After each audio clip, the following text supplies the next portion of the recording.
I think there needs to be a lot more education on alcoholism, like also because alcohol kills more people than fentanyl. And I'm so glad that fentanyl and the open, listen, I have a friend whose son died recently from it. And, I mean, it's ravaging. Yeah, it's a pandemic. It's ravaging our country and our like young people and stuff. And we have a serious problem in America with it. But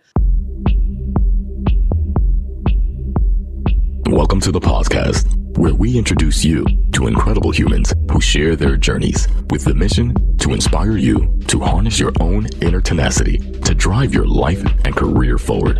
And now, your host, Adam Posner.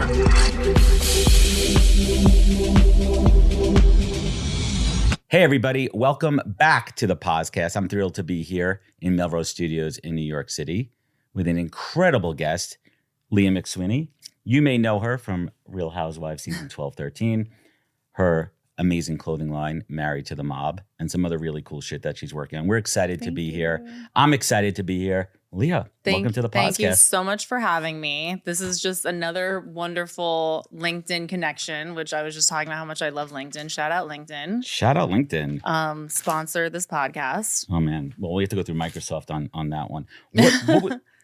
Does Microsoft own LinkedIn? They do own LinkedIn. I didn't know that. Okay. When did you decide to join LinkedIn? I've been on LinkedIn since like 2014. I just like had, you know what? I've been distracted the last like few years, and I think that like, I've always been like a creative person and like, doing Married to the Mob and like, I published an art book, Futura's daughter, Tabitha, who's an amazing writer and like illustrator. And, I was doing writing and, I was always so creative and definitely, I think, COVID and then like being on the show, obviously as a whole giant of itself. And it's kind of, you're in that.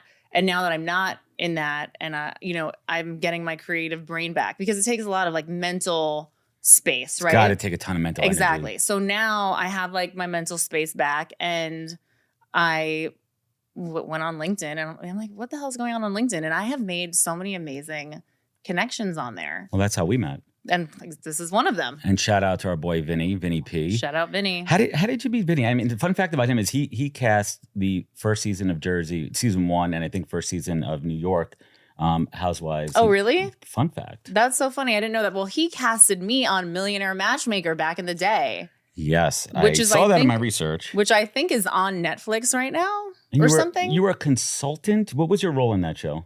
What do you mean? No, I was the millionairess looking for love. Yes. And did you find love? No, I did, but the guy was very nice. He had a rice ball. He had a rice ball brand or something. He was very cute, very sweet. Will was his name. Very nice guy. He actually, chemistry. You know what? I was not in the right place to really like meet someone, I think. And then me and Kier's dad were like, we're going to try to get back together. That didn't work out either. That's a wrench in the works. I think I was like a year sober at that point. So like I was like, let me try to make things work with Rob because, now I'm sober and it didn't work. But well, let me ask you, let's talk about that show for a moment. I mean, obviously reality shows are a huge part of our universe. Yeah. Was there any hesitation back then on that first show of going on reality TV? Like it's a Pandora's box. They're going to open up your background. They're going to open up your past. Right. And you're on public display for anybody. And your family and your daughter and your ex are all going to be fair game. I mean, was there hesitation at that point? You know what? Yeah, definitely. They came to me a few times to do it. But also that show, it was like a one show. It was like one episode. So it's like not that invasive. Right. So it wasn't like, it was fun to do that show. Yeah. That's cool. I like Patty. I mean, people were kind of like dragging her back then. Like, because she told me to leave my penis at home and that I have too much masculine energy, which I thought was like hilarious. And I also thought she's probably right. But I'm attracted to that. I mean, you met my wife. I like strong women. The hottest. Yeah. So, but that was a cool experience. And I like Patty. I think she's a great person. So let's fast forward a couple of years. Current reality show that you were most recently on. We're not going to get into details here on that show, but what I would really love to understand, we're going to talk parenting here in a little bit. Your daughter Kira is 16. She obviously knows what the hell is going on. She's on the internet. She's seeing shit being thrown around about her mom. How, as a parent, do you have those difficult conversations? Yeah. And is it a full open book with her? How do you manage that? So my daughter is a fucking savage. Okay. My daughter is the funniest, smartest, coolest freaking person. who will go on TikTok from her Finsta or her fake TikTok and just Her burner account, better, and will just drag people saying nasty things about me. like she will fuck them up. But she's not that like affected by it. Like I think a couple months ago, she's like, so-and-so and so-and-so said, oh my God, your mom's on OnlyFans. Now, you know, very open with her, talked to her about it before I did it. My daughter's pretty open-minded. My daughter's pretty like mature, and we just have open conversations about these things. And I absolutely love that. We have a really good relationship. And then in terms of like the lawsuit or whatever, which I'm not, you know, going to get into, but yeah. So we're moving on also, and you mentioned a couple of wars happening. Great. We're moving on from that segment that we had to get out of the way here. Yeah. So let's start the podcast over again. Let's start it now. No, just kidding. I was I don't even know what the word is. I was really proud to see, and when I learned that you converted to Judaism, let's talk a little bit about that journey. Yeah. What was the impetus behind it before? And did you grow up religious? Let's talk a little bit about family history. So I'm Irish and Italian. What? So yeah, exactly. You know, lethal combo. Like helps with sobriety. Alcoholic and vengeful. Okay? Yeah, just like, terrible. Like totally wacko. And Manischewitz isn't that good, so it's a good move. You know, my fucking dad loves Manischewitz, it's too and sweet. he grew up. He's fully Irish. It's like I don't know. I grew up with him drinking Manischewitz. Like no wonder why I'm a Jew now. But I went to Catholic school up until 8th grade. Loved praying, like loved God, loved that whole concept. Never believed in the Jesus part about it, which is interesting. The story? Or No, I believe in Jesus, but I was just like, I'm not praying like he's not my savior. You know, Right. like I'm praying to God. Like for some reason, that's what I thought when I was like 7 years old. Of course, I wasn't like, maybe I'll convert to Judaism. And then when I was around 15, I met my best friend, Jackie. Jackie, I love you. She grew up modern Orthodox, but we were ravers. So, you know, like it was crazy because you go to Limelight to pray. No. That was my church. That's right. That was my church. That's where I got baptized into the club world here in New York City. Shout out to Limelight, which is now a fucking pizza place flea market. Way to gentrify that shit. I know, it's so sad. But like, don't go in that bathroom. I know what I did in that bathroom back in the day. Oh my God, that bathroom. So many things I learned for the first time in there and saw. I was like, oh, I know. No, that club, that church. Is that a boy, girl? What are they doing? It's just everything. Yeah, it's the Limelight. We'll leave it at that. Anything goes. And that was before cell phones, which is the best era of life ever. God. Imagine. That's why clubbing was so good back then, because there was no fucking phones. There was no paparazzi. You just enjoyed the music and the time and you were in there. It was wonderful. You know, I'm paying for it now with my brain probably. You know what? It was worth it. So we digress. Back to religion. It was worth it. Okay, back to religion. So met Jackie, learned a lot about Judaism through her, was very interested in the traditions and the holidays, and they made a lot of sense to me. And I was like, okay. And then fast forward, started Married to the Mob, had business partners who were Jewish, was in the garment district with my office in the Empire State Building. A lot of Chabad rabbis were in the office all the time, and I would be talking to them. And this is like now when I got sober. So a lot about higher power and God and like leaning into that. And I was going to church a lot and kind of just going in and praying or whatever, but then started to like seek out other places for spirituality. And I started going to the Bhakti Center in the Lower East Side, which is also known for, you know, as the Hare Krishnas, but the proper term is Bhakti. And I found the Bhagavad Gita and started reading that. And that's how I found the Bhakti Center and this monk, Rasanath, who I love, who's not a monk anymore. Shout out Rasanath. He's absolutely incredible. He demonked? He demonked, but unmonked? He unmonked, but now he's teaching. He actually has a company called Upbuild, and he gets hired by a lot of different companies, and he implements the Bhagavad Gita aspect within the corporate world, all the culture, because he was working at Bank of America. He went to Cornell. He was working at Bank of America while living as a monk in the monastery. Did they have Wi-Fi there? I mean, how does that even operate? I don't know. But then, of course, it was crazy. But then, of course, he moved over to the monk world. And then he went back to, you know, how do I merge both of these things? But I've met gurus and swamis through him. And it's an interesting world. Fast forward, I asked a rabbi to be my spiritual coach or guide or something. He said no, he couldn't do it. That's okay. Started reading a lot of books. Well, I want to pause there for a quick second. You were very close with the monks. Was there a path towards Buddhism, or what drew you more? So we're getting to that part of the story here, but did you feel a magnet towards Buddhism through that connection? It wasn't Buddhism though. It was bhakti. It was bhakti. Okay. Yeah. And I did feel a connection to it, and I still do, you know, and also like whatever, I've read a lot about Buddhism and I think it's great. My mother, when I told her I was converting, she's like, I'm surprised you're not becoming a Buddhist. And I'm like, well, there's so many Jews that become Buddhists. So it's kind of like, it's a gateway religion. It is. So it kind of like also makes sense that I'm becoming a Jew. But I wrote an article for Tablet about the Women's March and the anti-Semitism in the Women's March. A ballsy move. I had a lot of friends who were close with those people.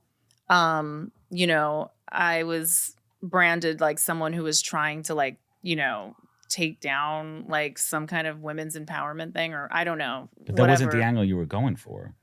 What? You weren't trying to take them down. Oh no, of course I was. Of course not. I was trying to bring to light the anti-Semitism, and you know, the DNC pulled out of the Women's March, and they were, you know, they went on The View and they went on this and that, and it was really interesting, and I felt a very close tie to Judaism, you know, through doing this as well, where things kept, you know, piling up. And then I will say, which I've never really said this publicly anywhere, but I've become close with Barry Weiss at that time too. And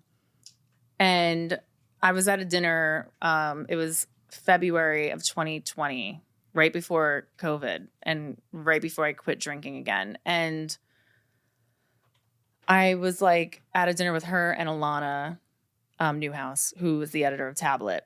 And I said, I'm converting. I'm doing this for real. And they both gave me their separate rabbis. And then I had to kind of pick which one. And that was really difficult because I loved both of them, but one was Orthodox and one was conservative. And I actually became closer with the Orthodox rabbi.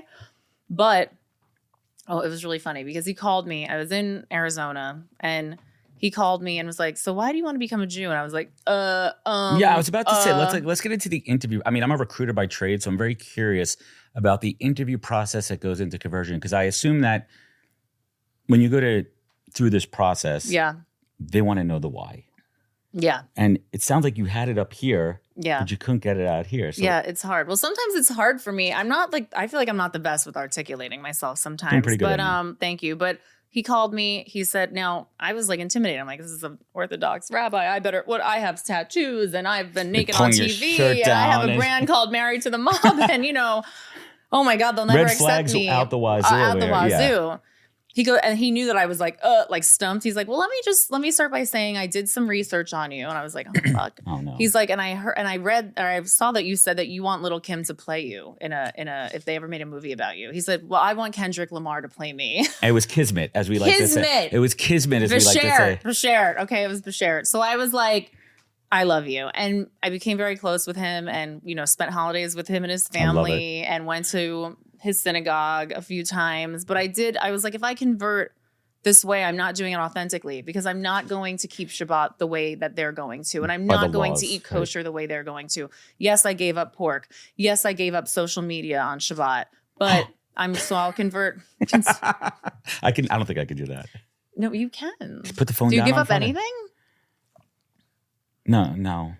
Whatever. No. Whatever. It's all about, you know, it's in your heart. It is. It's about intention, right? Intention, right? Right. And so when someone told me at a dinner once, like, you know, and I was like, what am I going to do? I can't not be on my phone because my daughter's out late and I need to talk to her. And, you know, and they're like, present. It makes you in the moment, right? That's the point of Shabbat. Exactly. It's family, togetherness. Like, and we'll talk about the pandemic and October 7th, but it brought everyone together and it reinvigorated Shabbat. And it's not, yes, we do the prayer and the ladies gather and the little kids gather we light the candles. And it's about the togetherness of the Jewish religion. And not that other religions don't have it, because so many other religions have it in their own beautiful way. But it's the ceremonies and it's the tradition that brings it together. Absolutely. So you put your phone down during Shabbos? I put the social media down. Oh, but not the phone. But not the phone. Because you need to know where she is. I need to know where she is. Right. Exactly. I think it's fair. It's like Jewish Lent, right? You give up the social media on a Friday, you'll be good. But now I just kept it going till Monday. because I liked it so much. You're like, this feels kind of good. Yeah, I'm like, I actually love not being on Instagram. Does that does that open up your creative third eye during that time when you're not going for that dopamine fix? Oh my God, right? beyond. I think that if we weren't on social media, like imagine the things we would do, especially creative people, writers, or, just artists of any kind. Imagine if you put all of those hours that you're creativity into your creative doom scrolling. Thing, right. It's like, well, yeah. I mean, it's a demise, and I don't want to go off the rails on social media, but I want to close this chapter of the conversation. What is that conversion process, as much as you're open to sharing? So, I had I was in a 6-month program with at Park Avenue Synagogue. Shout out Rabbi Zuckerman, love him, the best. And then I had my mikvah, and I think it was March 21st or 22nd of 2022 that I converted. Mikvah is quite the experience. It was beautiful. It was amazing. Yeah. It was really amazing. It's funny, me and my daughter were rewatching. Well, she never watched Sex and the City, and I was rewatching it for the 100th time with her. And the whole, watching the Charlotte full series go through or the movies? The series. She hasn't watched the movies yet. Yeah, or maybe she did watch the movies and didn't like. No, she watched the movies. I'm comfortable enough in my masculinity. I've watched all of them. I've watched all the movies. Yeah, they're enjoyable. They're great movies. I know, and also people, I actually liked And Just Like That. I'm Is sorry. It the last one? The final? That was the TV show, the new TV the show. New it's one. I did not. We watched it. I did not. Did you like it, babe? I did too. I'm like, you know what? I don't care if it's not as good enough or it's different than whatever. Okay, they're dorky now, and they're super politically correct, or they're kind of cringy, and there's definitely a lot of cringe going on. There's a lot of cringe, but maybe that's who they became. They became those women. I don't know how, but whatever they did. I would have liked to have seen one of them be kind of a right winger or something. Oh, that would have made some. Wouldn't nice that conflict. have been so interesting? If one of them get had a total on the horn. different. Let's get that back. What if some Charlotte? What if Charlotte was she would be the logical one. What if she was a QAnoner? We're gonna have a spin-off on that one with Little Kim playing Charlotte, and we're gonna bring that one back. No, but they're bringing up all these cultural, right? The culture war kind of stuff. It's go super into it. Lean into it. We have a non-binary person. Let's have the other side, right? And be I can't call you they, or I don't know, whatever. Let's just make it fuck it up. Just fuck it up. Just go, fuck around and find out. So you converted to Judaism. We're going to fast forward here for a second.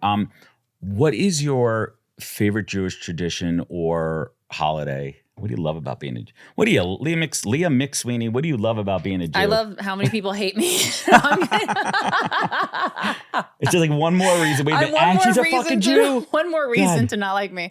The best part about being Jewish is having the community and the Jewish friends and family that I get to do Shabbat dinners and holidays with, and it's been beautiful. It's been really beautiful. Has your daughter converted, or she's not converted? Did she like the holidays though and the tradition? And no, I tried doing Hanukkah. She's no, I want my presents on Christmas. I don't want. I just keep it. I'm but we can have them spread out. That'd be so much fun. 8 days. Our kids love it. 8 freaking days of presents, and she's like, no. I'm like, all right. And it's literally the most minor of all holidays. Hanukkah. It's not. It's such a right. We Americanize it so the little Jewish kids at school don't feel so left out. Friends getting presents and all that, but it's community, and that's what it's all about. So I do want to dip into some current events right now. We were talking before we went live about October 7th, and I hate to use the expression silver lining, but especially in our community where we're really strong, proud Jews, we weren't very vocal. We weren't vocal on social media, but what it did was it brought us together. Obviously everything is awful, and my heart goes out to the innocent kids and folks in Palestine and Gaza who are just, war is absolutely awful, and there's travesty on both sides. Yeah. And I don't want to get into blame or anything, but how has this affected you over the last few months? Well, when it was happening on October 7th, and I was watching the images. It was a Saturday morning. I remember that. I was like, what the hell's going on here? And I was trying to convey to non-Jews, some family members, some friends, about how I was feeling and what this meant and what was going on. I felt like they weren't getting it. And I'm not saying that that's for everybody, but I was I honestly, for a while, I really couldn't talk to anyone that wasn't Jewish. I could only talk to my Jewish friends. Did you feel like they didn't get it? They didn't understand why it wasn't just a normal terrorist attack. Right. And I don't know about you, I felt the world against us. Yeah. The anti-Semitism went through the roof. It's all there. I couldn't believe how many Instagram stories I was seeing from people I knew that were like, okay, you're gonna see these horrible images, but and I was like, what? Me. Like, I thought you were like down for like women. Like, I thought you were like down for like peace, or like I thought you were down for, you know, like liberal causes or whatever. And it's become this thing where it's like oppressed, oppressor. That's it. There's no other thing. And it's like, you know, it's very difficult. And of course I have, you know, I went to dinner with a friend who, you know, and I was very vocal about it, and I lost tons of Instagram followers. Not like I give a shit, and it's okay, you know. But also, like, I was trying to also hear the other people and like hear like what they're thinking also, and I try to be open-minded and stuff. But there's some things where I'm like, you have to say this unequivocally. Like this is exactly like this is like Hamas is bad. Hamas is bad. There's like, no Hamas ifs, ands, or buts about it. Like, no they're terrorists. What. They're awful. Like, no matter what. Like, no one. This was not like provoked. Like, you can't say this was provoked. You know, like. So it definitely, and it's just not an easy conversation to have, because also like, I don't know, like, I don't, you know, also like, I'm not there, you know, we're not there. Right. But like, then there's the crazy thing is like, there's people that just have no skin in the game at all. Right. Like they're not Jewish, they're not Arab, they don't know. Throwing their opinions and they're like, and yeah, I've lost a few friends, and, you know, but not close friends, because those close friends, it's like, okay, you know, I don't ever want to lose close friends over, but maybe that's because I'm like not Jewish enough. I don't know. Maybe I'm not Jewish enough, because my best friend Jackie, oh my God, I'm like blowing her spot up. I should just call her by a different name. She's like a private person, but like she had a lot of friends where like she like lost a lot of friends. Like, you know, I felt horrible. Like, I'm like, oh my God, she's really like losing people. It brought out a lot of people's true colors, and it's hard for us. I know for me, because I really wanted to weigh people's thoughts and opinions fairly. Right. But there was hard lines for me. Right. You could be. I'm empathetic towards the innocent, you know, on all sides. Obviously. But I'm like, Queers for Palestine. I'm like, yeah, you go to fucking Palestine. See how fast you get thrown off a roof. No, that the Queers for Palestine stuff. It just doesn't. It's almost like it's satire. Do you know what I mean? Like it's like a satire. It's like a weird, like Curb Your Enthusiasm episode or something. Skit. Like I don't know. You know, I don't know. I just want, I just keep the images I have in my head are Nama with her gray sweatpants and the blood, and then Noah, and you know, these young women who were just ripped from their homes that day. And it doesn't, and I of course have the images of like Palestinian children like being bombed, and you know, it's a lose-lose situation. It's a lose-lose. It is a lose-lose, but like, and I was emotional that day, obviously, and you know, but it's like, I don't know, like how does anything? How do you move forward? How do they move forward? Like as a when the hostages are still there, and God knows what these girls is awful.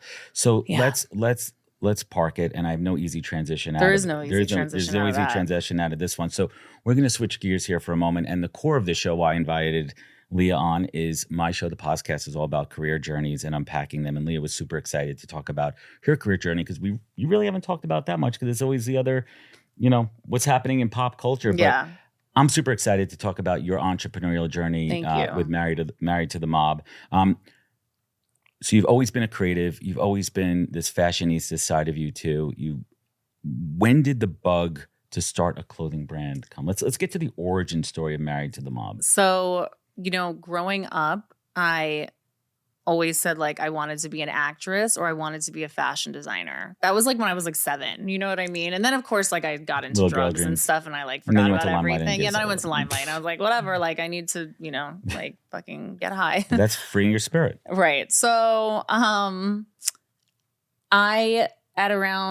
was living in a halfway house on 17th Street. I started working at the Guest store, You know, this is when I like kind of like I got sober, you know, I started getting high again. But I had this moment of like sobriety, and like I had like these like things I wanted to accomplish, you know, even though I was always struggling like with the addiction aspect of sorts. But I had dreams and aspirations, and I was really interested in fashion, and I always had been. And, you know, I think growing up in New York definitely sparked that interest, and I loved. It's in the air. It's in the air. And it was like, you know, going to like private school on the Upper East Side and like the high fashion, then like growing up in Chelsea and seeing like more like downtown fashion and kind of like mixing high, low, like, you know, all of that. Then you go to the Lower like, East Side and it throws you for a loop. Right, exactly. And then like looking up to people like Little Kim, you know, and club culture, yeah, and like, all that influence. Right, that influence. So but to start the brand, you know, basically I was working retail, and I also was just partying a lot and was getting fired because I couldn't like wake up and go to open the store at like 9 a.m. And all these, you know, and at the time I was dating Rob. I was in that community of people, which was like Russ from Sir. And, you know, I was hanging out with all the Supreme skaters, and like, you know, they all had their own little brands. And I'm like, damn, these guys have their brands, and they're like getting to travel the world. Like people are sending them to places for free. And I had just gone to Europe for my first time and went to Paris and Copenhagen and Sweden. And I was just like, whoa, like it's an eye opener. The whole world. Oh my God. You've seen it in pictures and TV, but like, going to Paris was the coolest. Like my first trip to Paris was the most inspirational, fucking cool, like experience. Was it the cliche Eiffel Tower, or was it the smells, the sight? Like what was it that lit your spirit? It was definitely the Eiffel Tower. I can't lie. It's cliche as fuck, but like you see it, you're like, there it is. You see it and you're like, oh my God, I've been seeing this like in books and, you know, I'm in movies, and like, here it is. It's beautiful. It's amazing, you know? But I think I was at a club, and I saw someone I knew from the city in the club. And I'm like, we're so interconnected. And it's like the community, which is like, I guess the streetwear, downtown, whatever community at that time. I'm like, it's bigger than just New York, right? And it's like, its influence is worldwide. But it also makes you feel that the world is small when you see people you know. Yes. And it's that global. It's so funny too. I remember years before I met my beautiful wife, I was in Paris, and I remember the first time I saw it, it was literally I was just walking around the corner and I wasn't expecting it, and I came and it's vivid in my brain. It's seared into my brain the first time I saw the Eiffel Tower. And I came around the corner in an alleyway, and then it was just in between these two, you know, nondescript buildings. Right. I'm like, and I just stood there. I'm like, motherfucker, there it is. I know. Yeah. It's really cool. And we take it for granted here in New York. We live amongst all of these amazing sites. So oh my God, I don't know about you. Like when I walk around New York City and I see tourists, I smile at their amazement of this city that we like grew up in. If they're not walking too slow in front of me, I smile also. But every time I'm flying home from somewhere and I see, or even driving home from somewhere, and I see the skyline, and maybe it's like right at like, you know, as like the sun setting, or like in the sky can be pink, or even if it's gray, like it doesn't matter. It's like our skyline, and like, ripped Twin Towers, and like all of the people that like perished. But like our skyline is so powerful and beautiful. And I wanted to move out of New York. Now you're making me feel like I can't move out of New York City. So what was it like starting this brand? What was like, was it a clear vision, or was it an iteration? Like No, it was like me hanging out at like Union, and I had my friend Matt who had this brand Clarendon, and then Rob had A-Life, and you know, and then I was like sitting on my stoop on Spring Street with my friend Sharon, and I was drinking a to-go margarita. And I'm like, we need to have our own brand. And at the time I would joke around and be like, I'm a mob wife. I live a mob wife lifestyle. Like, shout out Mob Wife Aesthetic. I keep saying shout out. It's so corny, but whatever. And I'm like, we'll just call it Married to the Mob. Not even thinking about it, you know, like that's just what the name will be. Did the name come to you like this? Just like that. Cause there was like a party that we were going to call Married to the Mob at Sway on Mondays. And then me and Roxy had a fight about it. Roxy Cottontail. This is like total early 2000s, like weird little downtown drama.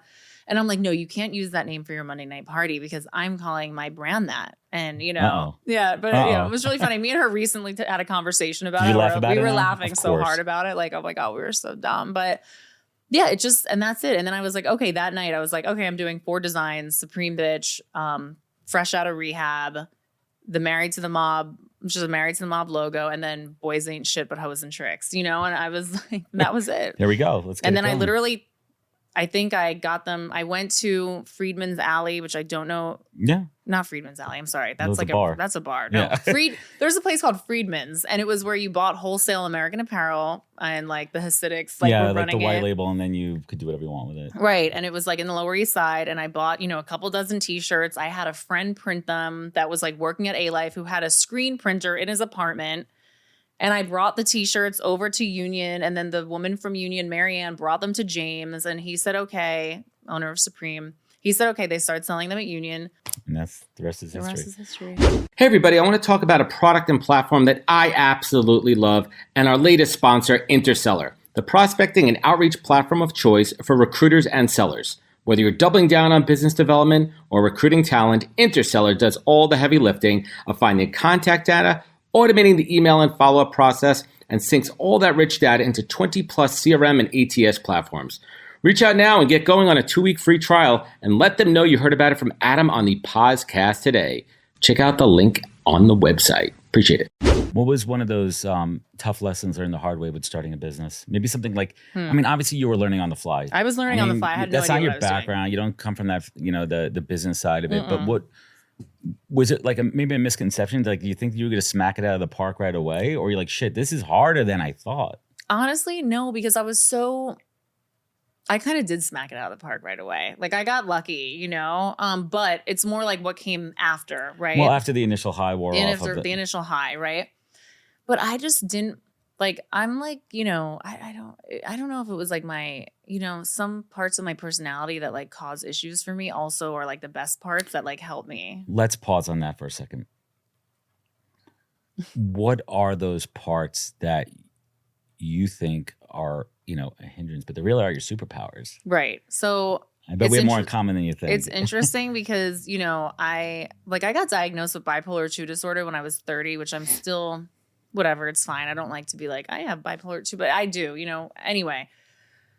I don't love labels, but I read an article about like entrepreneurs and like bipolar 2 disorder, because there's this like obsessive, like I have obsessive thinking, and I have the obsessive thinking can really like help you and sometimes, and it can really hurt you sometimes. So the obsessive thinking and like the just dog with a bone kind of thing really helped. And I just didn't think twice about when there was a problem or when there was this, we'll fix it, we'll do this. I mean, I have literally like, I got a call about like a printer that was like supposedly like not actually printing my stuff. And I got like a anonymous phone call that like my stuff was actually in a warehouse in Jersey. It wasn't in Queens, and I had to go pick it up, and I had to get a freaking U-Haul truck and get all this stuff and then park it and then drive it upstate. I mean, it's like the things I've done with this brand to keep it going are insane, and only a crazy person would do it.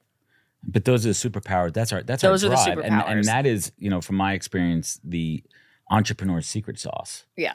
Right? Because it takes a certain breed. And listen, I give everybody credit who goes out there and tries this shit.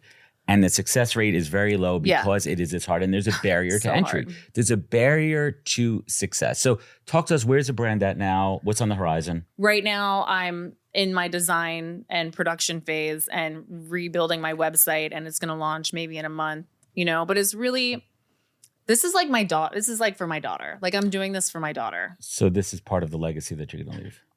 Because you know what she told me? This is funny. She's like, Mom, I was like researching your brand and I found a Reddit page and all these people were saying like your brand used to be so cool and like they don't know what happened to it. And I'm like, honey, when you've had a brand for 20 years, it's really hard to keep it cool like every single day for 365 days a year for 20 years. Like you're going to have ebbs and flows. And like some people, I still own 100% of my IP. Like I could do whatever the fuck I want with my brand, So and when she said that, though, like, of course, it doesn't hurt my ego because it's like I have learned to really kind of not have an ego. Not all. I mean, of course, I have one. But when it comes to certain things, when it comes to Married to the Mob, there's nothing that anyone could say that would ever hurt me. Because it's like, bitch, baby. You try it. Yeah, go for it. It's like, step into my arena. Honey. You try that. You try it. The critic is never the one in the arena, Leah. They're never the one. They're always on the fucking sidelines. They're on Reddit, right? Like, exactly. So fucking trolls are just sitting there. Why don't you try launching a brand? Yeah. So, and keeping it going. And still, I mean, I'm still like making money from Married to the Mob. It's crazy, So there's all different ways to do business, right? But now I am really, there's people, people are making like millions and millions of dollars doing private label, like, and you never know it, right? But of course, that's not my business, and that's not what I'm interested in doing. It's not the only thing I'm interested in doing. And I love creating the, and telling stories with my brand, right? So like now there's a new story to tell. And what is that story? You're gonna have to wait and see. Teaser element here. Well, I want to wrap up the conversation on entrepreneurship though. What from a business owner perspective, what's keeping you up at night? I sleep pretty well. Yeah. I really do. Sobriety I sleep helps well. with that, right? Sobriety helps Sobriety with that. is clear amazing. Mind, clear head. It's like, I really try to stay in like the only thing I have to do is like not drink or get high and make sure my daughter's good. And like everything else will fall into place. It doesn't really matter. It doesn't matter. It's like I just don't like my identity and my ego isn't wrapped up in success anymore, which was like, and I definitely did learn that from being on TV, because if you let that, you will freaking be crushed. How hard was it to separate that? So hard. I mean, I can't even imagine. So painful. Because people, the expression "don't get too close, don't fly too close to the sun," you're going to get burned. It's true. I mean, listen, I'm a podcaster. I would be lying to you if I don't want more eyeballs on the show, more listeners too. Yeah. But with that comes, responsibility, accountability, and you're in the limelight, right? And your life is going to be exposed. So there's definitely, there's definitely a balance here. I want to switch gears and talk a little bit. Well, first of all, kudos to you for launching the brand and keeping that going. Thank you. It's absolutely awesome, and I know how hard it is. Thanks. And it's work. And it's real work to keep that shit going. I want to switch gears, and I do want to talk about sobriety, and I want to talk about accountability. Yeah. Quick clarification, just for everyone out there: fully sober or like California sober? I'm fully sober. Good for you. Nothing. No. Caffeine, coffee? Oh yeah. Okay. Oh yeah. Right. I can't function before I have my coffee. I don't think I could ever give up coffee. No, I don't think so either. Right. Even if they're like, it's better for you. The green drinks and all that. I'm like, I just need that coffee fix. Yeah. Even if they're like, it'll cure your anxiety. No, it won't. And I don't care. I need my coffee. I'll be anxious. I think that's totally fair. You've spoken at length about your sobriety, so I don't want to use our time here for that. But I do want to talk about the element of accountability. Yeah. And I have not struggled with addiction. I certainly have addictive personalities in certain ways, so it's hard for me to relate. Yeah.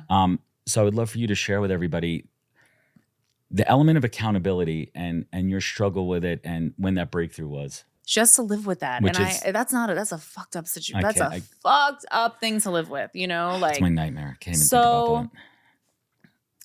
I think there needs to be a lot more education on alcoholism, like also because alcohol kills more people than fentanyl.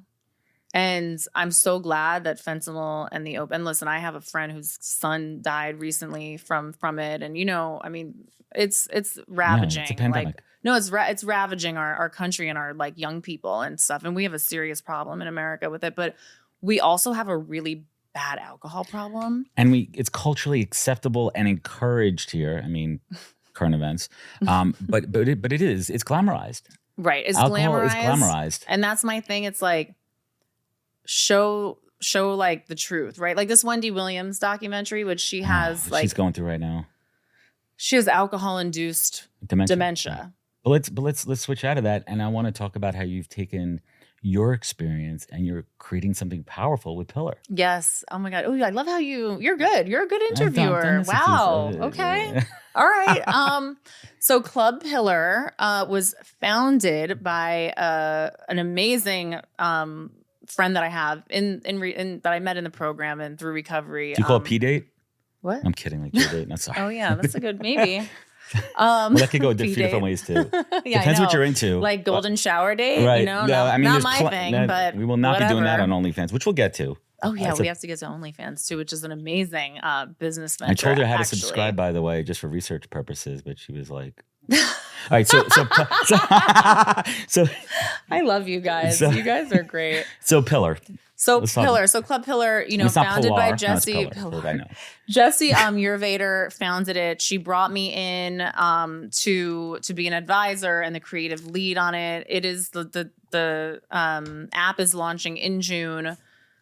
I'm so excited for it because it's not just a dating app. It's really a social community, and we're planning events right now, which we're gonna have because dating sober is freaking weird, and being sober is also weird because socially. dating's around like let's meet up for drinks. Let's meet up like it's so much part of the culture is drinking and let's go have share a bottle of wine. Yes, and so much about like, and also it's like not feeling like, you know, people are scared to get sober because they don't want to feel left out.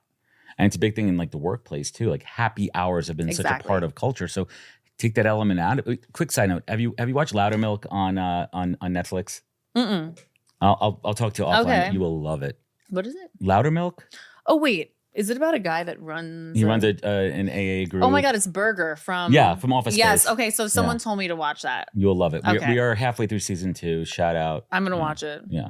Shout out Loudermilk. Shout out Loudermilk. Shout out everything. Shout out Loudermilk. Shout out Burger. Just kidding. So where is the app right now? What stage? We're launching in June. The app will be up and running in June. Can I invest in it still? Yeah. I feel like it's going to be awesome. It's going to be. It's going to be huge. There's such. I'll send you the investor deck. Please. There's such a demand for this, and I think that there's so many people aside from folks who battle addiction. There's just folks who don't even fucking want to drink. Exactly. And they're like, I don't want to feel like I have to go on all these dates and every night of the week, now I have to have a drink. Now I have to have a drink because what else am I going to do? How do you break the ice? How do you feel comfortable on a date? So, let's ask some pro tips here. If there's no social lube involved, gets a little dry. How do you, I'm such a cornball. I'm such a dad joke for the day. I got to meet my quota of 3 dad jokes a day. If I'm on a podcast, I get 4 dad jokes. You have one more. Yeah. I'm good for one more. Thanks, man. He's my Chris. Shout out to my producer, Chris Mueller. Shout out to Chris Mueller. Chris Mueller in the house with his. Look at that hair, man. What the fuck is going on with that hair? It's fluffy. Are you out of money? Like, do you need me to buy you a haircut, bro? He's been with me for 4 years. He's traveled with me. He's my sidekick. I bother my boyfriend about his hair all the time. Is he in the tribe? He's in the tribe. He's in the tribe. What are the benefits of dating a Jewish guy? He's not. Oh, I'm sorry. I thought you meant. Oh my God. Sorry, I thought you meant he was in the alcoholic tribe, the Jewish tribe. Everyone thinks he's a Jew. He's not Jewish. It's the craziest thing. But his father was adopted by a Jewish guy. There's some points there. But going back to what I was saying before, like there's social lubrication when it comes to relationships and it comes to breaking the ice. Yeah. What are some of those pro tips if you're like a bit of an introvert and maybe. Which I am actually. Right. So if you're on a date, how do you break the ice without having a little bit of that social lube? You can use social lube, by the way. I don't know. Actually, I don't. You just socialize. Like I don't know. I didn't. But drink. not everyone could do that. But listen, I didn't drink for so many years. You know, like when I put all my sobriety time together, even though there was a year period that I drank, it's been like 13 years of not drinking. So I've had to get used to like not drinking and socializing. Are you okay around it? Like, oh yeah, like totally. You could roll into bars, restaurants, and just be totally fine. Totally. I think it would be hard to have like a boyfriend who, like, if I lived, like, I have like a vodka in my cabinet, right? Like, no. For people that come over, I think if I had like a boyfriend that was like getting drunk, like that would be hard. Like I wouldn't like that. You know, there's too much of a separation. You're not on the same wavelength. Yeah, and I don't want to like hang out with someone drunk. That's like not fun. If someone has a drink at dinner, that's different. If someone's getting shit faced at dinner, I'm like, so bye. shitty when like one of us like I'm just saying hypothetically like when one side is intoxicating, the other person's like. Right, it's like you're not on the same. Like, you're and also ridiculous right now. I'm also like drunk people are just fucking annoying. Like it's not like fun. Like am I a happy drunk or a shitty drunk? You're not. I snore, but I'm snoring too, which is bad. But no, you're me drunk. Oh, all right, we're gonna work on that. Moving forward, we're gonna edit that out of the clip it, cut it. We're out of it. But let me go back to Club Pillar because I was about to. Thank you. You because did the transition. It's not just for like it's not people who are just like who are like recovering alcoholics or like sober. It's for people who like maybe have a drink once a month or like just don't want to get like wasted or like maybe they're just sober curious or whatever it is. Because again, like you said, that dating culture, it's so much. I mean, there's literally people on dating apps that are like, if you don't drink, then don't like swipe for me or right or what left. I don't know. I'm not on dating apps, but you know, it's like people that drink and also people that drink or have like drink a lot. They don't want to be confronted with that. Right. So they don't want someone who's going to like be like, yo, don't drink so much. Don't drink shame me. I enjoy which I don't blame them. Also, like they need to live their life and people that don't drink need to live their life, you know? And you see all sides of it. This is exciting. I think that there's a real demand for it. I think so too. what is the vibe out there? Like, how you guys building momentum on this? We have been meeting with a lot of people to do brand partnerships, and like I said, we're really focusing on events right now, which are going to start, and I'll keep you posted on that. And we're meeting with people we're fundraising That's right awesome. now too. Yeah, we'll chat offline about that. So Leah has a lot going on right now. You have Married to the Mob. You have Pillar going on right now. Talk to us about your friendship with Drea de Matteo from The Sopranos. Oh my God, and right now, if I have the video up, I'm going to cue up this picture of you and her in this lingerie, kind of like with your back turned over there. I was like, yeah, that's a good stuff. Thank God for Photoshop because my ass isn't that big. Just kidding. I actually, this is funny. Brandy Glanville from Housewives of Beverly Hills, Ally, another amazing truth teller who gets maligned and, just all of the things. She's wonderful. And she was like, girl, you need to be on OnlyFans. And I'm like, oh, really? She's like, yeah, like, let me show you how to do it, And so she kind of put me on.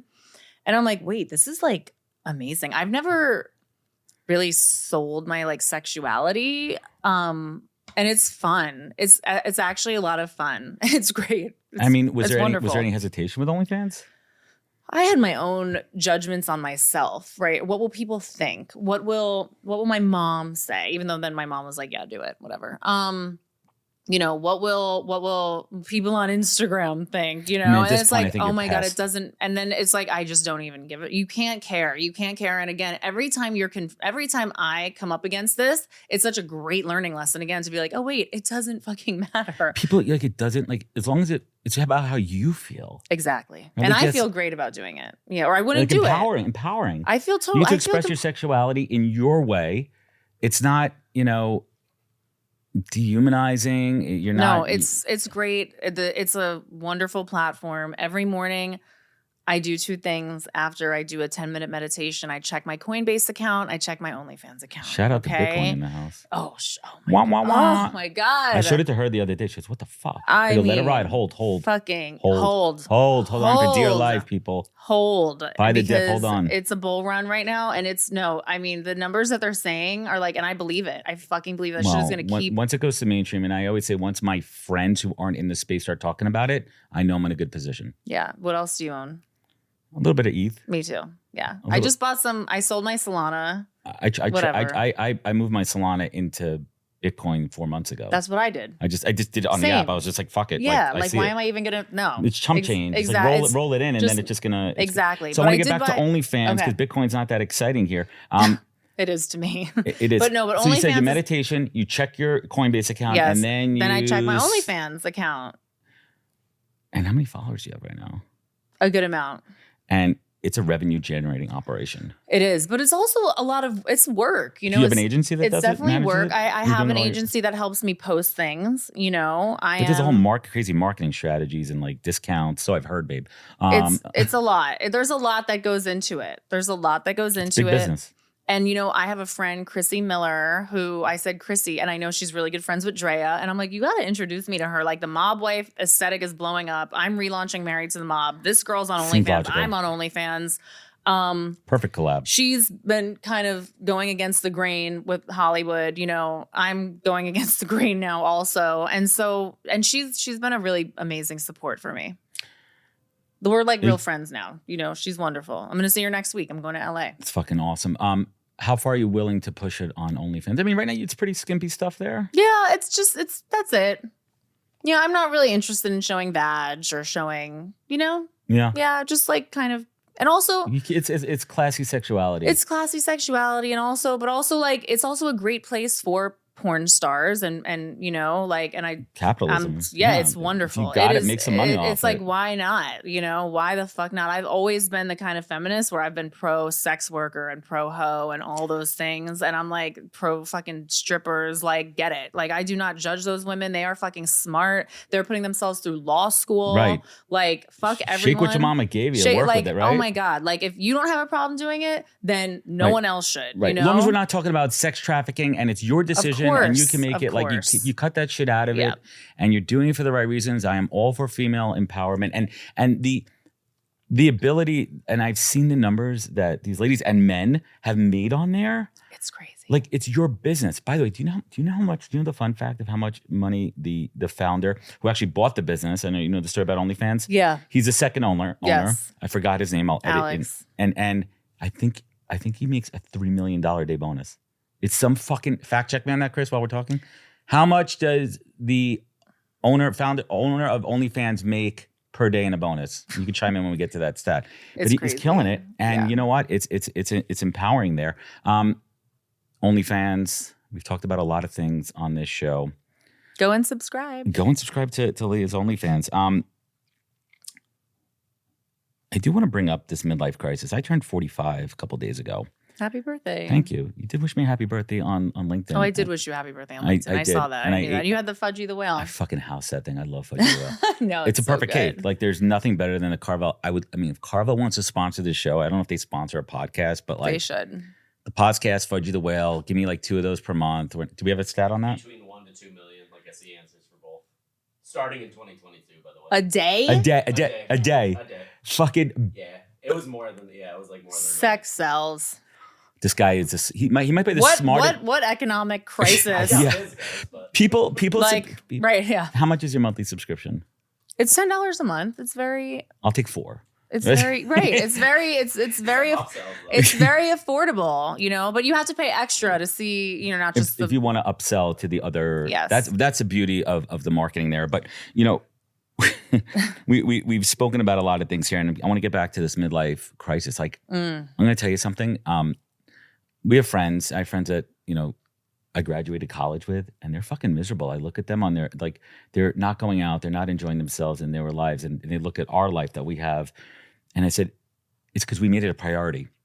We prioritize us and our relationship and our friends. Good. And I'm doing this. And we built this infrastructure where we're not relying on only like our in-laws to babysit. No one else could babysit my kid.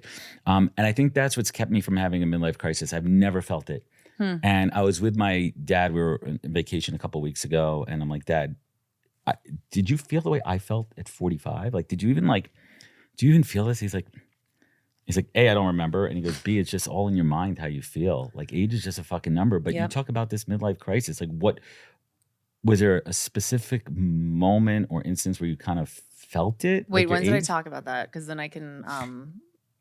I just have a note here. Okay, because I do. No, it's interesting because I'm wondering when I talked about it. Because I'm like, how did he know that? Like, when have I talked about that? Deep dive. So 41. I'm 41, and I'm gonna be 42 this summer. You don't look a day over 36. Thank you. And I think that I was having a midlife crisis because I was like, who am I? So it's more of a. It was like an existential. It was like It wasn't a physiology. It was I don't think it was like. I felt 41. No, my body. No. Oh no. No. No. I don't. We're good with that. No, I'm good with that. Yeah, I think that I.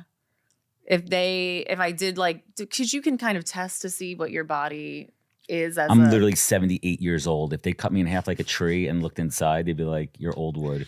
I feel like, you know, I was weightlifting. I was doing a lot of shit. Like, you know, I stay in the gym, even though I haven't been doing it lately, but I am going to go boxing later. But Good. It was more of like a dark night of the soul. Who am I? I need to get grounded again. I need to get like, what is my purpose? What is like my, you know, what is my truth? What is my, and honestly, and I think that brings us to the finish line here. And we talk about being grounded, and you surround yourself with incredible advisors, your friends, your family, the monks, the rabbis, the lawyers, the acupuncturists, the psychics, everyone there. And you probably hear a lot of advice. And you have to filter that advice. But Leah McSweeney, what is that single greatest piece of advice that you've ever received that you take action on every day? That none of this really matters. None of this actually matters. What matters is who is going to be holding my hand when I take my last breath. Chills. That's all that matters. Now I feel like crying. Amen to that. Well, if you know what, that's all that matters. And if I don't make somebody cry in this podcast, I'm not doing my job. So I'm a crybaby. I'm gonna double down on that, Leah. Let's bring it home. No, here. life is beautiful. Like, it's beautiful. We're so blessed. Sorry. Now I'm going the other way. I'm sorry, but it's true. No, it is. We're lucky to be here and we're lucky to be alive. We're lucky to have beautiful children. We are. And we're raising them the right way and we're doing things right. I always say how you do anything is how you do everything. Right? Yeah. Like how you live your life, how you show up in the world, how you interact with your friends, your family, how you interact with strangers, with fucking strangers on the street. That's who you are. So while I got you in this state. In this vulnerable. Leah, you look back on your life and those really fucking hard times at your deepest, darkest moments when you're battling some addiction and you had to dig down deep inside and harness that inner tenacity to pull you up. And right now, what you just spoke about, you're grateful because you know who you are. And you're teaching your daughter the same thing and you're showing up to this world, authentic self. What is your beacon? What is your compass? Leah McSweeney, what is your North Star in life? My North Star actually has to be trying to honor what I believe to be doing the right thing, you know? And I don't mean that in a corny way. Like I'm a great person, like, cause you know, I'm fucked up just like everybody else. But I try to do the right thing. I really try. I don't always do it, but I try. And I think people, just because you're in a fucking dirty business doesn't mean you have to be dirty. You know, you could try to do the right fucking thing sometimes. Short and sweet. What is I'm going to throw a curveball out here. What is your word of power? Tomorrow. We're going to leave everyone with that. Leah McSweeney, I want to thank you so much. I want to thank you so much for showing up and being your true, authentic self and giving your all, being open, honest, and raw. This isn't the first time we met because we met on TV and that's when we first found you. And I was like, she's interesting. She's awesome. There's so many layers there. So to have this opportunity, shout out to Vinny P Thanks, in the Vinny house P. for hooking this up here. I want to thank you so much for joining me. Where could folks find you? Check out Married to the Mob. Where else could they find you? And I'm going to link it up in the comments. You'll see it right here on the bottom of the screen. Yeah, like, you know, at Leah Mob on Instagram, OnlyFans at Leah McSweeney, or maybe it's at Leah Mob, actually. I don't know. One of those. I can't remember. We'll link it up. Yeah. Thank you for having me. Really appreciate it. Amazing interviewer. Thank you. Amazing podcast. I appreciate that so much. And everyone out there, you know how to find out more at thepodcast.com. Follow us on all the social media channels. Remember, be good to yourself, be better to others, and catch us next week for another great episode of the podcast. Take care, everybody. Wisdom is forever, but for us, it's time to go. Thank you for joining us. Luckily, we'll be back with our next episode soon, jam-packed with more incredible humans. Thank you for listening, subscribing, and sharing. To join the conversation, search The Podcast on LinkedIn. And to catch up on past episodes and more info, please visit www.thepodcast.com.